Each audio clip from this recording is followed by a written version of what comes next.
குளச்சலில் ice உடைக்கும் எந்திரத்தில் சிக்கிய தொழிலாளியின் கால். குளச்சல் துறைமுக தெருவில் அமைந்துள்ள ஐஸ் தயாரிக்கும் தனியார் தொழிற்சாலையில் நேற்று காலை அசாம் மாநிலத்தை சேர்ந்த இன்ஜாமுன், வயது 23 என்பவர் ஐஸ் உடைக்கும் எந்திரத்தில் வேலை பார்த்துக் கொண்டிருந்தார்.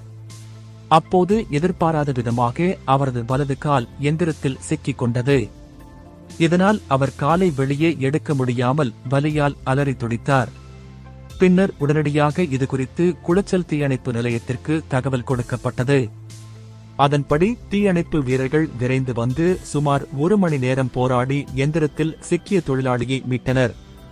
பின்னர் அவரை உடனடியாக சிகிச்சைக்காக குளச்சலில் உள்ள தனியார் மருத்துவமனைக்கு கொண்டு சென்றனர்.